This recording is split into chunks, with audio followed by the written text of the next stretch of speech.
Of the secrecy. My employer particularly values discretion. My name is Mr. Horley, by the way. 6 months at Sisika Penitentiary, awaiting a hanging for a murder you did not commit. It must have felt a whole lot longer, my friend. You still seem strong, though. I mean, doesn't look like breaking all those rocks has left you entirely broken, in body or in spirit. I hope I am right about that. Rounding you folks up, and those sham trials, they were a disgrace. Made a mockery of the rule of law. Still can't quite believe they got away with it. There's others convicted when you were. Came out breathing fire. Maybe you're like that too. Guess we'll see. Or maybe you just want to put it all behind you, forget you were in there at all. That would be fine, of course, but you will listen to my mistress first. She spent a good sum getting you folks out. You owe her an audience, at least. You've been away for a while, so we'll help you get set up in the world. Then if you want to accept our offer, you can. You're just up here. There's the camp. Hit your horse.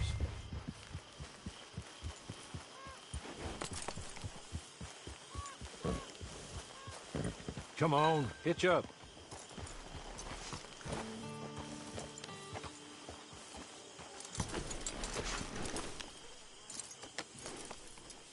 This way. She's anxious to meet you.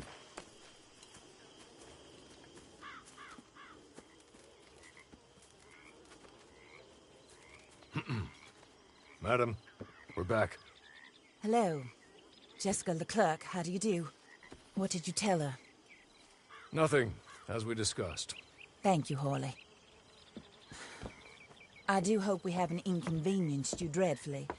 But seeing as you were due to be hanged in a week, I'm sure you don't object too strongly. I know you're innocent. Well, not perhaps exactly innocent, but not guilty of what you were accused. I know you and those who were with you that died were little more than patsies, and that you were set up by one of 3 men or a woman, possibly by all of them. I can't be sure, but that is all I know so far.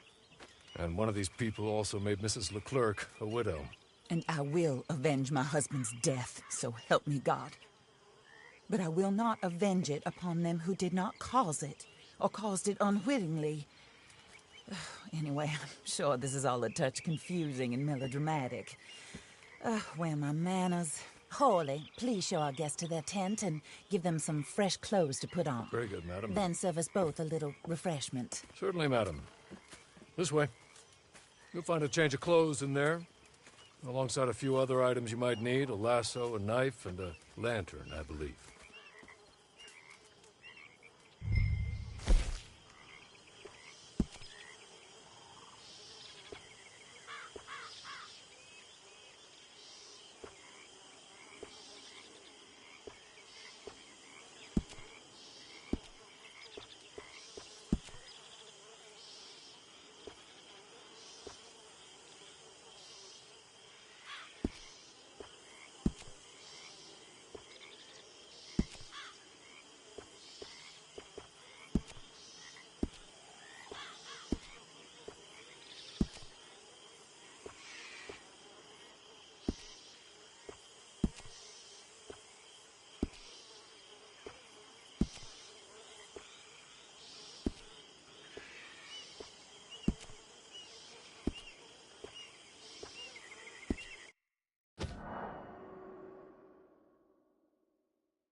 That looks more comfortable.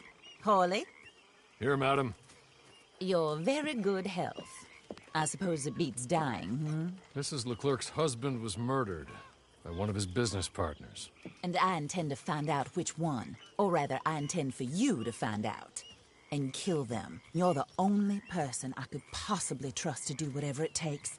Because you and your accomplices, you're the only other victims of their lies still alive. You see, you walked into the town at approximately the same time my husband was shot in the back, but by another gun, firing different bullets to those you possessed when you were arrested. These bullets. This was their mistake. You were rounded up and sentenced to death, all because you came to town and didn't talk too much and seemed like you were nasty. Anyway, here they are, the people who run Blackwater. Mr. Jeremiah Shaw, banker, real estate speculator, and crook. Mr. Amos Lansing, ranch owner, speculator, and crook. Mrs. Grace Lansing, his wife, society patroness, lover of the arts, crook, and my former best friend. Teddy Brown, her disgraced brother, outlaw, wanted man, and still in contact with them. All I ask of you is your help in finding out quite what happened. Mrs. Leclerc would like to help you get back on your feet. Get back to work. Whatever your work may be, I don't judge. You want to rob? Rob. You want to save innocent folk? Do that as well. But you need me just as much as I need you. I think we all understand each other. I hope we do. Good. I look forward to rewarding you for killing those who made me a widow.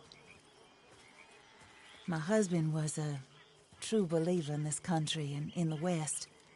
He was killed for greed. Foul greed when there's quite enough for everybody. I don't care what your scruples are as to killing. I will take the full burden of that sin upon my shoulders. Goodbye, for now. Then Hawley, go introduce her to nice Mr. Cripps. I think you'll like Cripps well enough. He's long past his prime, of course, but he hasn't gone entirely crazy just yet. And he will help you, better than most of his ilk. Cripps! Get up! Hello, partner. Harley. This is your new boss. Oh, pleased to meet you, partner. J.B. Cripps at your service. We'll pay to get your camp established. Mrs. Leclerc is a generous benefactor. And, where are we headed?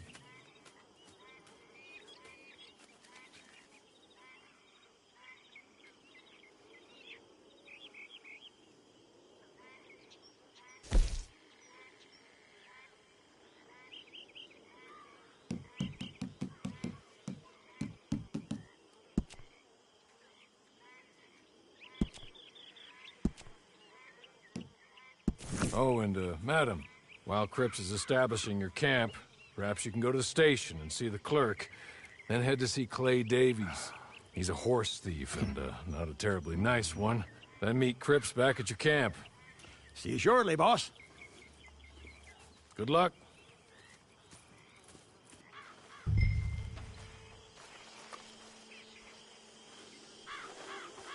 Get on to the station.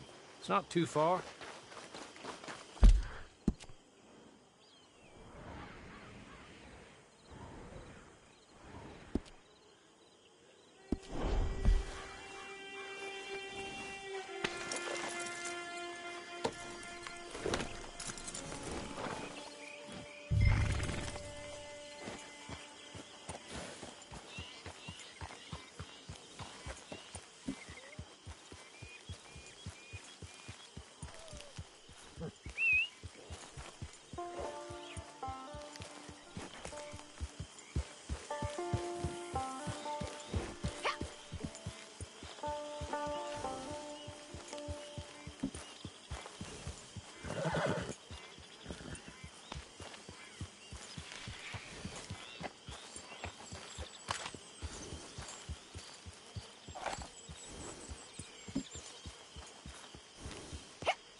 So,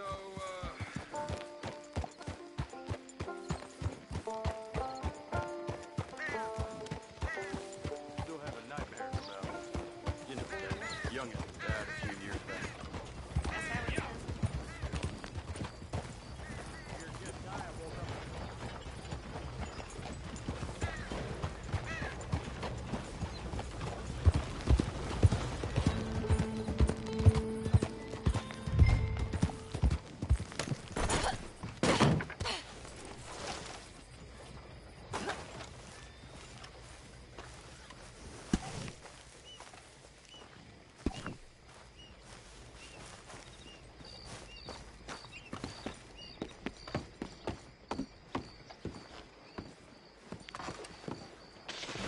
good evening.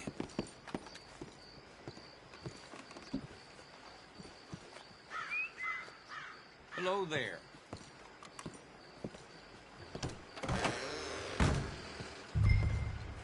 Money to be made on the new railroad for those who know which way the stick floats. Mm-hmm. Hello. You must be a Horley's friend. He's one of us. He said you are also a discouraged creature. Now, I will be honest. I try not to talk too much to women. Well, let's leave that. Alden. That's me. But Horley insisted you was okay. I'm very discouraged, you see. Anyway, it's a pleasure to make your acquaintance. Sort of. I find your reticence charming. Real charming. I heard you might want to earn a little extra money. Well, some gentlemen have been robbing our stages, and they are not part of the club, if you catch my meaning. If you can make them go away, I'm sure they will have something of interest to you. They're up at Blue Water Marsh. See what you can do, okay? Here, by the way, a catalog. The latest issue. Just came into this armpit from a land more civilized. And if things work out, well, my colleagues and I move around these stations as needed. And all of us are very discouraged. We will all help you with pertinent information, even if you are a lady. Good afternoon, ma'am.